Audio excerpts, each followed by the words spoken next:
Hindi ko mahilo, ani. Nama itom-itom. Imi, seryoso ka, Imi? Sige ka diri. Imagine you're waking up 3 a.m. and then maliligo ka dito. Sir, can you take me a picture here? Sure. Hello mga day! Magandang araw! This is me again, Jen. Kumusta kayo? Another day, another banat in life. So lagi, ka-explorer man ta, kung makahigayon, mati. Nangatunay mi sa lugar sa isa na ako ka-boardmate. First time na akong makakaon og raspberry. Nindot pad kayo na among gihimo, kaysa among pagsulod dili lang o sa kaputas ang among nakaon. Sama sa mandarin, raspberry, labana, tisa, bayabas, ug uban pa. Ug makaingon jud ka sa imong kaugalingon nga kini mo ni sakto, sulit ang busog. Kaya pagkahuman na magpangwa sa raspberry niyan, hinami diri sa mandarin. Grabe ni nga kung mga kauban, kay perti man day mga tratay. Ako sa ang bangkulo, og sila sa ang unggoy karon nga panahon.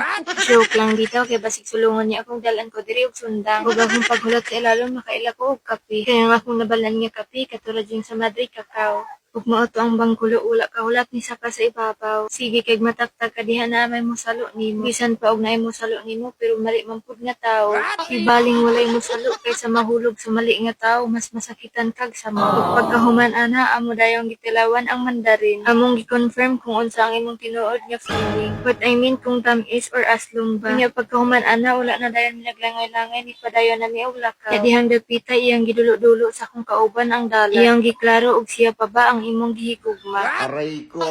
Ug mao to ni padayon mi sa among pagkataw kay medyo layo-layo pa yun ang among atuan. Ug mao to gihawiran ko sa hagonoy. Siguro gusto niya ang balunan nga akong gidala. Mangayo siya og bahin kay basig gutom na pud siya. Ug mao to sa pipila ka minuto naabot na gyud mi. Ug sa among pag-abot nagduha-duha mi og sulod. Kay medyo labong ang sagbot sa entrance. Sa dili man kayo halata diha ang akong naong nga nakublaan na diha ito. Kay nakasulay ko ingani katong bata pa ko kauban ako akong kuya. Wala na naglangan ang atong frame, iyan ang gianhan pagsulod. Makita ninyo sa video nga perting labunga ang sagbot. Mao nga kung huna-huna gamix na bay. Kasi pagsulod namo dito na ay sawa. Lain man ang sawa nga wala na ako gikahadlokan. Kay katumang sawa nga mangilugay og dili iyaha. Medyo habol lang noon ang butod ni Papa. Kaysa ay sig iba kung man siniglantaw kay mamis juga kung unsa kanindot sa sulod. Ug sa among pagsulod na action ko kabalaka kay ang iyang lagyan iguragit sa usa ka tawo. Kung magkainunsa dili mo pwede magsabay og gawas. Pero ni ana ang akong usang kauban nga wala daw angay kabalakan. Kay sa una dinha sila mga ligo alas 3 sa kadlawon. Kung dinhing dapita mulakat pa ka og pila ka meters deep para isa kang makaabot nga to sa sulod nga dunay tubig. Pero ang kakulba dili gid lagi malikayan. Pero kay lagi gustong makakita sa sulod o hala sige padayon. Ug hangtod nga nakaabot ra gid mi ngadto sa sulod. Unya abi na kog mauna sa unahan pa gid ay kamay. Pero lami na gud siya balik dinhing dapita pero sayang hapit naman mi maabot. Maningkamot tagkaang-kaang kay tinuyuan man ni. Sakto mi dalang tubig o inom dayon. Nes kayo ang tubig kay bugnaw kay siya. Cold na cold pas inyong feelings. Aray ko!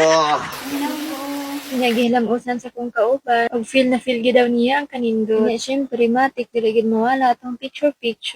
Pagkahuman ana wala na mi nagdugay. Kay nga tong panahon dili masabtan. Init karon anya makalitra pud og ulan. Diba dili gid masabtan mura ra gud ang inyong relasyon. Ug isa nato tapuson ning atong video mang shout out sa ta ni Marchon Vlog, Yanok Amel Franklin, Luar Vlogs Horsales Giselle, Noel Vincent Quizon, Norifi Goldie Kabilugan, Nelson Manzo Gumadlas, ug ni Irene Ginny Ralao. Gilbert na lang, kaya di ko kabalo mo pronounce sa imong apelyido. Ug ni Anime Garuti Patenyo. At sa hindi pa na shoutout, sa susunod na lang. At hanggang dito na lang ang ating video. Maraming salamat sa inyong panonood. Bye-bye!